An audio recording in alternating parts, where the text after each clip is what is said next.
Hello and welcome to my further oral activity. In this presentation, I will discuss how Kendrick Lamar explores and critiques the issues of the African American community through analyzing his rap songs. Furthermore, I will also evaluate how Kendrick Lamar achieves catharsis through his rap songs, which are based on his own personal life experiences. I'll focus this further oral activity through my focus question, which is, how does Kendrick Lamar employ the genre of rap to cathartically explore the issues related to the African American community as developed within areas of low socioeconomic status? First, before I can begin analyzing Kendrick's rap songs, I need to explain the context of the African American community and Kendrick Lamar's personal life. The African American community of the United States of America has faced many challenges due to structural racism, drugs, and gang violence. The African American community has often been negatively stereotyped as criminals by some people within society.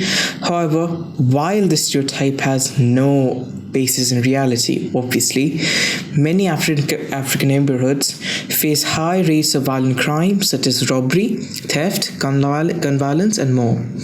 According to research from the Pew Research Center into the wealth of Americans as divided by ethnicity and race, while the median wealth of white households in America hovered at around $171,000 in 2016, the median wealth of black households at the same time was about $17,600, which shows that the median white household had nearly 10 times the wealth of the median black household, an appalling statistic. Consequently, this is obviously also reflected in violent crime rates within the African American community. Statistics gathered from the FBI and the US Census show that while African American males comprise only 6.8% of the population, they commit almost 1,000 more murders than white males, which comprise 38% of the population. Furthermore, according to the NAACP, African Americans make up nearly 34% of the prison population, far more than the 14% population of African Americans in the USA. Also, African Americans are incarcerated at nearly 5 times the rate of whites. Furthermore, according to the NAACP, roughly 50% of all gun-related deaths in 2015 were African American men, although they only comprise 6.8% of the population, as mentioned before. Furthermore, gang violence is also very prevalent in some African American communities. According to the National Gang Center, African Americans as an ethnicity predominate in nearly all gangs. All of these factors, wealth inequality, gun violence, and gang violence have had far-reaching effects on black neighborhoods and the lives of the average African American person. This is pertinent to this FOA presentation as Kendrick Lamar grew up as an average African American child in Compton, California, and he reflects on these experiences through his songs. Kendrick Lamar is one of the most successful and talented rappers/hip-hop artists of our time. Throughout his music career, he has received 13 Grammy Awards, been called a generational icon and life-changing MC by MTV, and been the first non-classical or jazz artist to win a Pulitzer Prize in music, which he won for his album Damn, released in 2017. However, to truly understand how and why Kendrick Lamar explores and critiques the African community, it is necessary to learn about his own personal childhood, which has greatly shaped the music he creates and is arguably the reason for his success within the music industry. An interview with the Rolling Stones gives a glimpse into Kendrick Lamar's life. Kendrick Lamar, full name Kendrick Lamar Duckworth, was born and grew up in Compton, California. Unlike some other rappers and hip-hop artists, Kendrick Lamar was not born with a silver spoon. From a young age, he was intimately familiar with gangs and violent crime, although he was largely spared from having to commit much crime. According to the interview, he saw his first murder at the tender age of 5, when a teenage drug dealer was murdered in front of his house. He was a straight-A student in school, but he participated in gang activities when he was in high school, as he fell in with the bad crowd. Although he was able to leave gang violence eventually, this rough childhood of his is the base inspiration for much of his music. By exploring his own personal life and history through rap music, Kendrick achieves catharsis while simultaneously providing an insight into the problems of the African American community. Perhaps the best example of Kendrick Lamar using rap music to explore his own personal identity while exploring and critiquing the socio-political environment of the African American community is his song Duckworth, the last song on his Pulitzer Prize winning album Damn. Kendrick released a song with the album Damn in 2017 to widespread critical and audience success. Throughout the song, Kendrick uses various literary devices to build an overarching narrative that cathartically explores how his life is personally shaped by the gang violence that affects his community and how he was able to rise above it to become a musical icon. As I mentioned here previously, Kendrick Lamar's full name is Kendrick Lamar Duckworth. Thus, the very title of the song itself provides a clue into what issues Kendrick wants to explore. It's important to note that this song is not about Kendrick himself, it is about his parents' life and how his life was shaped through their actions. Now, I will be analyzing the song verse by verse in order to break it down and reveal what is happening throughout the song and respond to my focus question. Do keep in mind that I'll only be analyzing pertinent parts of the song. So, in these first two lines, we are introduced to the central idea of the song. In here, the me doesn't just only mean Kendrick himself, but also the African American community as a whole. Thereby, me versus the world means that Kendrick thinks the primary struggle for himself and the African American community is against the world, which has two meanings in this context. One being personal to Kendrick, that is, the literal meaning itself, as Kendrick believes that what is impeding him from achieving his dreams is the external world and not himself. Whereas the other meaning is for the African American community as a whole, in which the world is a metaphor for the systematized oppression and institutionalized racism that the community faces and struggles with on a daily basis. But Kendrick then juxtaposes a directly conflicting idea in the very next sentence, asserting that it's me versus me. Through this, Kendrick Lamar implies that, one, for the personal meaning, he himself is holding himself back due to his own beliefs, and two, the black community is holding itself back due to itself too.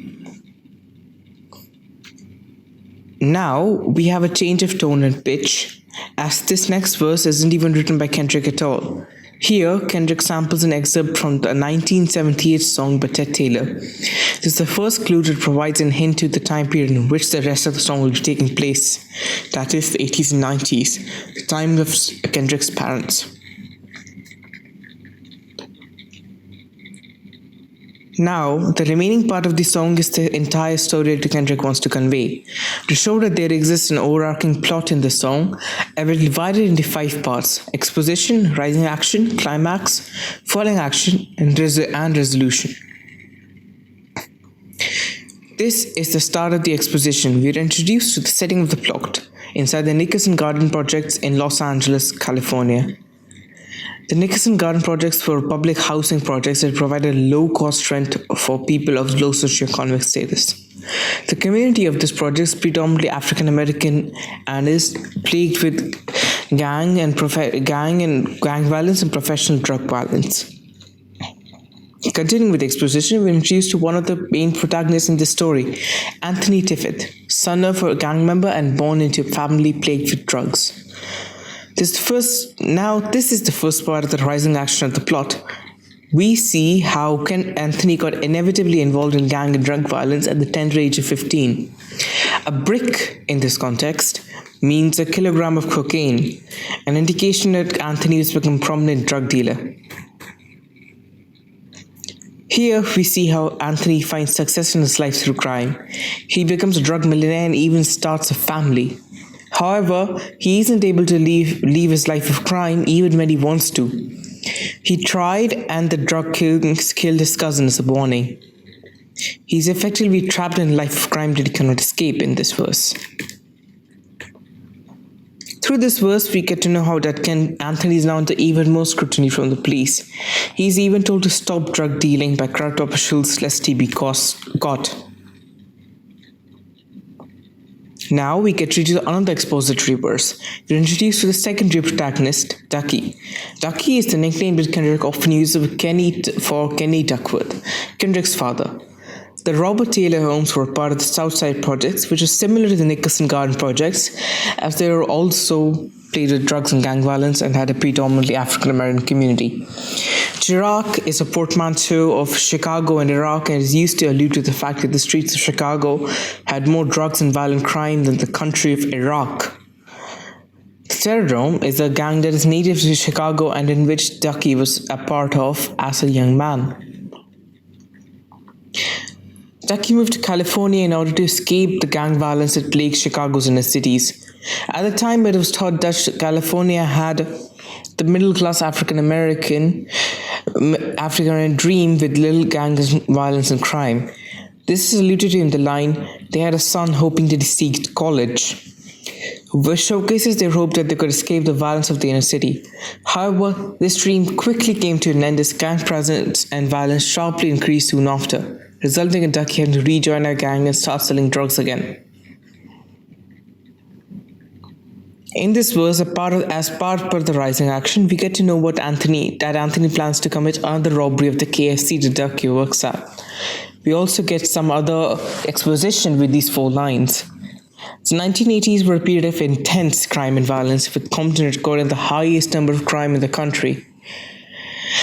The gangs and violent crime were so prevalent that it was quite impossible to escape them, as each and every family member had members with ties to at least one gang. Family members were sometimes forced to join gangs in threat of death, as showcased by the phrase "relevant propositions with nines," where the nines refers to a 9mm pistol. This is the climax of the story. Anthony does rob the KFC, however he does not kill Ducky, primarily due to Ducky's thoughtfulness. Kendrick ends this verse with the line, "They didn't kill him. In fact, it looks like they lost to survive," which implies that this one act of kindness by Anthony spared both him and Ducky from being killed by gang violence or dying in prison. Now, on to the following action and resolution. The following action is how both Ducky and Anthony went on with their lives in drug and gang violence in the years to come. While Ducky couldn't escape gang violence, couldn't escape gangs completely. He was able to raise Kendrick in a loving home to prevent him from joining in with gangs and ruining his life with crime. While Anthony was able to become the founder of Top Dog Entertainment, one of the most well-recognized labels in hip-hop, and coincidentally the label that Kendrick Lamar himself signed up for. Not so coincidental, actually. The resolution is provided by these last 3 lines. Due to the actions of Ducky and Anthony, they were able to escape the cycle of poverty and gang violence. The focus question of this FOA was, how does Kendrick Lamar employ the genre of rap to cathartically explore the issues related to the African community as developed within areas of low socioeconomic status?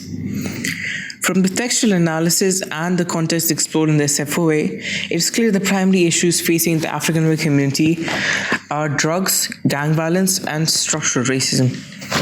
Through the song Duckworth, Kendrick explores how these have personally affected his parents and by extension his lives. He achieves catharsis from his own childhood and experience with gang violence in this song through exploring how his own personal identity was shaped through the actions of his parents and a chance encounter. Through the song, Kendrick showcases the extent of the effects of the cycle of poverty and violence that afflicts the African American community. However, he doesn't just showcase the cycle, he provides his own solution to it. The very first verse of the song tells that it's always me versus the world until I found it's me versus me. This alludes to the concept that, as I mentioned in my analysis, the African American community can break through the problems facing it through its own concerted effort. It doesn't need the intervention of the government or other authorities, such as the police, to control violent crime and drugs. Kendrick alludes to this concept once again through the lines, "Pay attention, that one decision changed both of their lives, one curse at a time," wherein the curse refers to the cycle of poverty which is lifted for Kendrick and his family through the small act of kindness by Anthony, who, by doing so, changed the lives of both himself, Ducky, and Kendrick. Thank you for watching my FOA presentation.